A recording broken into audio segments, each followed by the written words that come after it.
Okay, welcome back to the channel. Today we're going to be reviewing this portable little air compressor, air pump. It's a smart air pump. You can program some different things in it, and we're going to go over all of that in the video. We're going to also do some testing on a motorcycle tire and a truck tire to see how well it inflates and how long it takes to inflate. Stick around to the end of the video, and I'm going to give you my thoughts on this product that I've been using for a couple months now. Okay, so here is everything that comes in the package, and we're going to go over all of this and all the features of this smart tire inflator. So we're going to go over some of the technical parameters of this tire pressure inflator. So it's a working voltage is 12 volts, max power is 54 watts, max current is less than 9 amps. Output volume is 200 liters a minute. LED total illumination is 20 lumens. Maximum inflating pressure 150 psi. Measurement accuracy 1.5 psi. And you'll see that's well within the range in the testing that we're going to do later on in this video on a motorcycle tire and a car tire. It has 4 different pressure units: PSI, which is pound per square inch, which is North American; bar, which is Europe; kPa, which is mostly used in Australia and China; and kg cm2, which is kilograms per square centimeter, is used in Asian countries like India and Korea. And it does have a working sound of 55 decibels. It was either 55 or 58. I can't remember. I think it's 55. All right, so let's go over some of the things that are in the box. So, of course, you get the tire inflator here. You get the hose that kind of ties into this like that. So we'll take this off. You get a car voltage adapter, so you can plug this into 12 volt in your car. And you'll see later on that I actually had to use this inflating the truck tire. And you get a Type C charger. On the unit itself, you have this is where the hose goes in that you connect to inflate. Here's a light. We're going to go over that in a minute. On the bottom, you have the plug for the 12 volt AC. Here's the C adapter for charging, and then you have a USB port. So you can actually use this as kind of like a portable battery if you want to charge stuff. So if we turn, we'll just turn the unit on for a minute.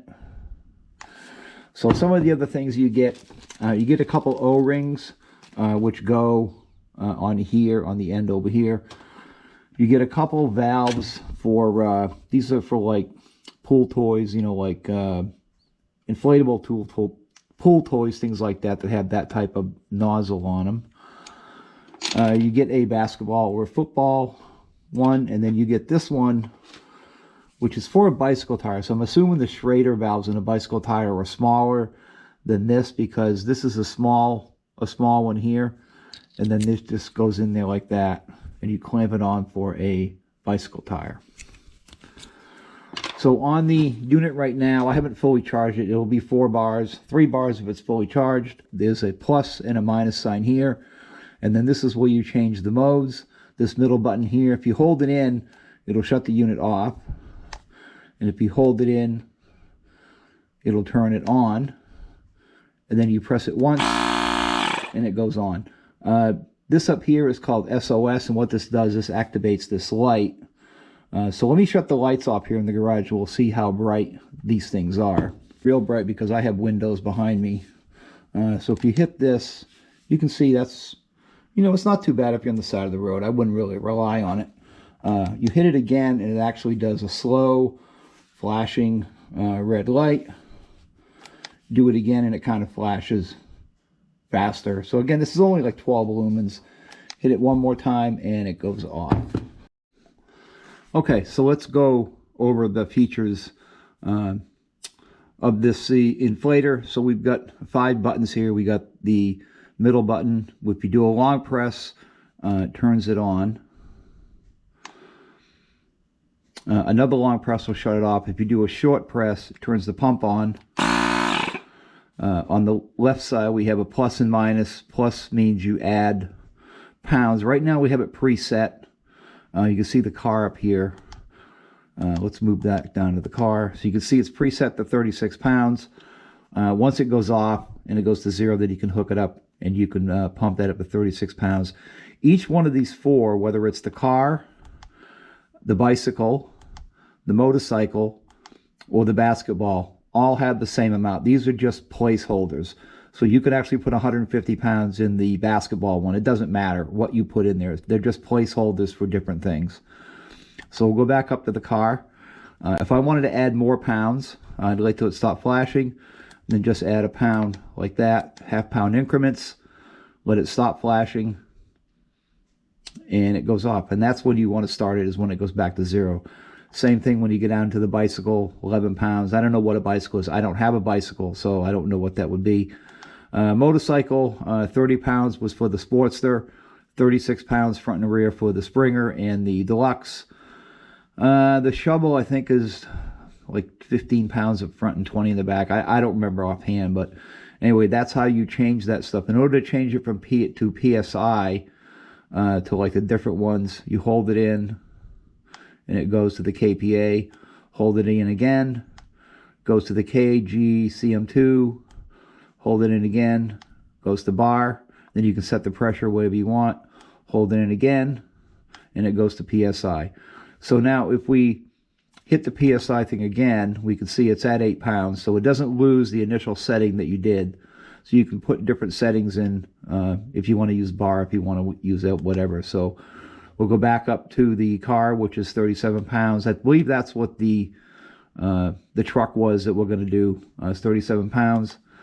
Again, bicycle, car. So that's the functions of this. Pretty simple. I originally thought that if you had the bicycle, it might only go to 15 pounds so you don't overinflate it, but it doesn't make a difference. There's no limit to any one of these four. You can put 150 pounds in each one of them if you want. Like I said, it's just a placeholder. All right, so let's move on.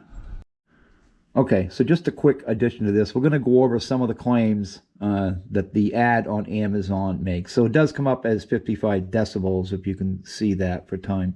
So it is aluminum alloy.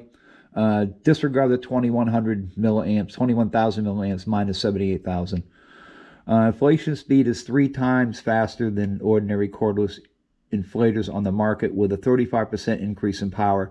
I don't know to verify that. I don't have any other inflators. It can inflate 12 car tires. I doubt it. And you'll see in the video about the truck tire, 30 racing bicycle tires. Yeah, I can believe that. Away from the problem of low power. The inflator has 4 compression types. We do that. There are 4 preset inflation modes: bicycle, motorcycle, car, and ball. The 5th custom mode can also set pressure values based on the inflation object to meet various inflation needs. I don't know what that means. There's only 4 as far as I know. There's no 5. It is an essential product for daily life and travel. In addition to serving as a portable air compressor, it is also a multifunctional emergency tool. It has an LED light at the top that can be used to inflate in the dark, change tires. Well, if you're going to change tires, why do you need the inflator? You don't really need it. Or warn other vehicles at night. The flashing red is probably useful. I don't think the white light is useful. The top also includes a C-type charging port and a 5-volt 2-amp USB output port, allowing it to serve as an emergency power source for electronic devices. Conflate small car tires in less than 1 minute. That's false. And you'll see in the motorcycle tire, which is smaller than a car tire, it's going to take more than 1 minute. The large size LED display screen displays real-time pressure values. That's true. And preset values. Portable. Yeah, it's portable. Okay, so we got the clock, the timer down here. Here's the tire gauge. So you can see I've got it in there. It's at 0 right now. So we'll turn this back on.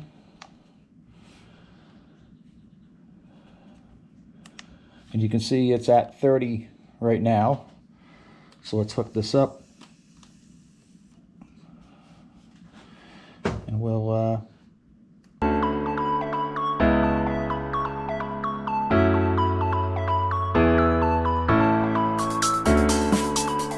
2 minutes 54 seconds to get to, well, it's actually at 31 pounds right now.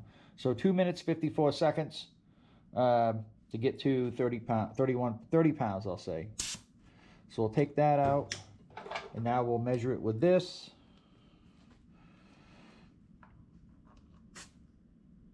So we're at 31.3. So it came up to 31 pounds and it went back down to 30.5. So it's within that pound and a half reading of what it should be. So, all right, let's go back over to the bench. Okay, so here is my Ford F-150.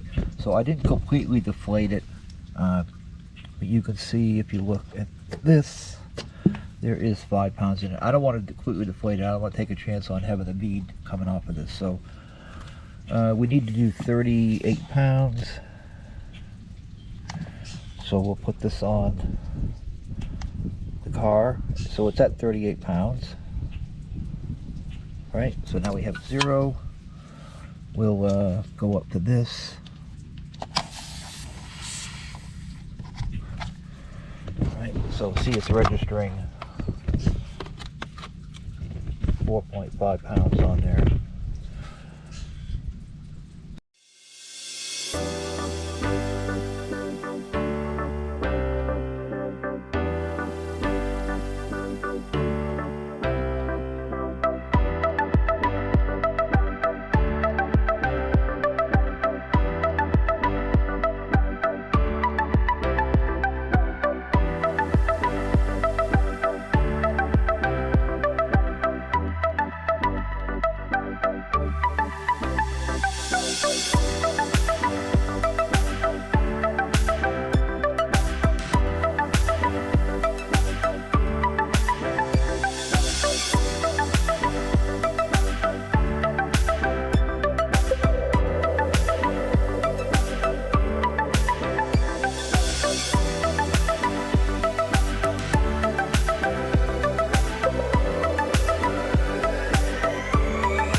I don't have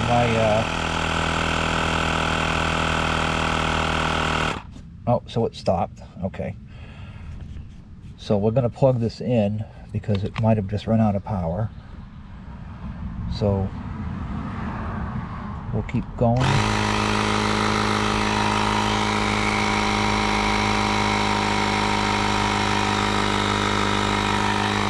Stop that again. So I don't know if it's because it's, oh, that's on bar. Okay, so we want to go to PSI.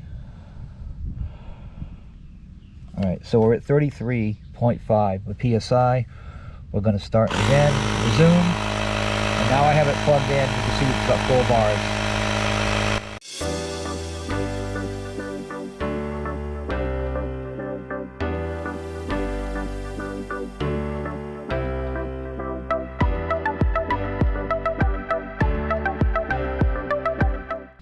Okay, so we're at 39 pounds. It took 26 minutes and 22 seconds.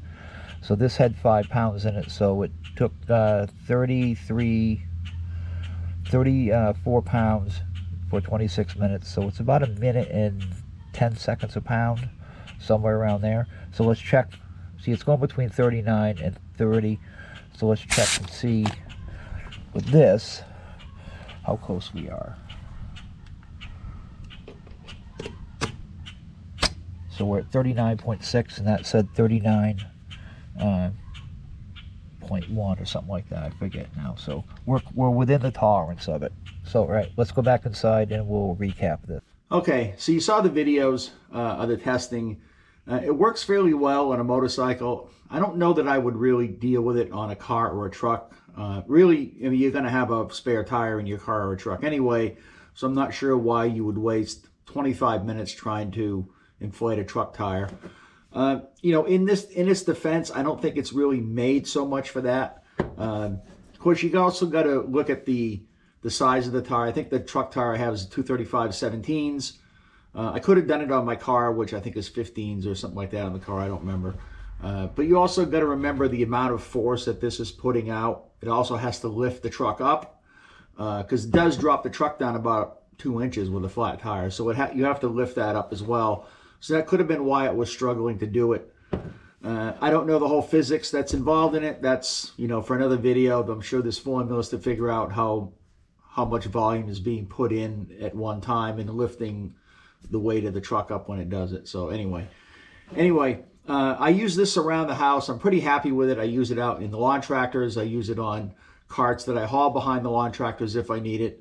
It saves me from having to run a line out from my shop compressor or a portable pancake compressor, having to bring that out with an electric cord. It's just as easy to put this out there. If I got a low tire on the lawn tractor or the carts, it just blows it right up.